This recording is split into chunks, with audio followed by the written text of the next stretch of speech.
Hello everyone, welcome to MCQs for Judiciary Exams. Question number 1. When can a death sentence be challenged under Article 32 of the Indian Constitution?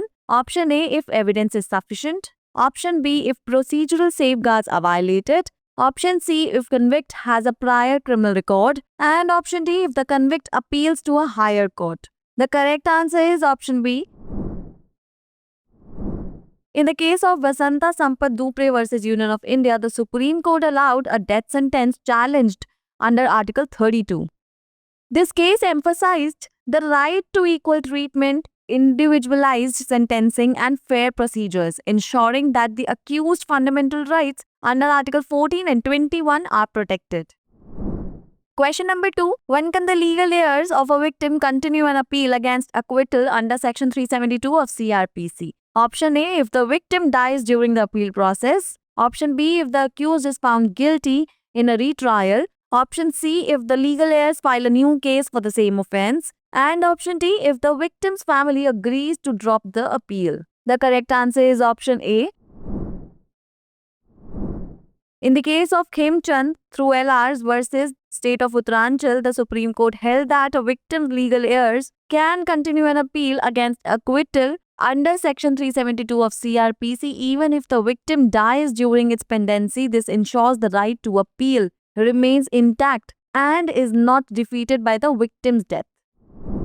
Question number 3. A decree passed ex parte under Order 8 Rule 10 CPC can be assailed by the way of option A, appeal under Section 96 CPC. Option B, application under Order 9 Rule 13. Option C, revision as there is jurisdictional error. And option D, both A and B. The correct answer is option B.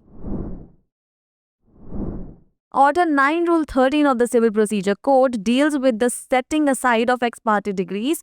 It allows a defendant against whom an ex parte decree has been passed to apply to the court for its setting aside if they can prove either that the summons were not duly served or that they were prevented by sufficient cause from appearing when the case was called for hearing.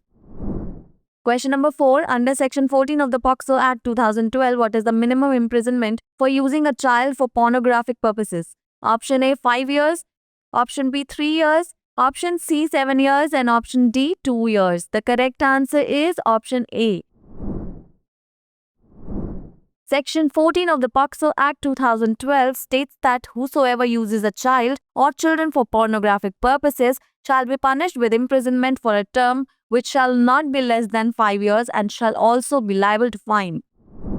Question number 5. Section 16A of the Registration Act was added in option A, year 2001, option B, year 1999, option C, year 2004, and option D, year 1998. This was also the question asked in Chhattisgarh Prelims 2023, and the correct answer is option A.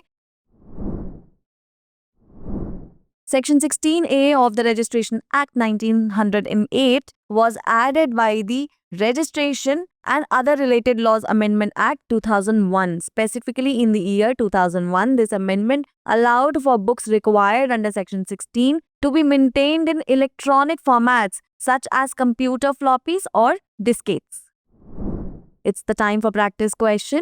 Which of the following cases is not related to bigamy? Option A, R versus Tolson. Option B, R versus Wheat. Option C, R versus Dolman.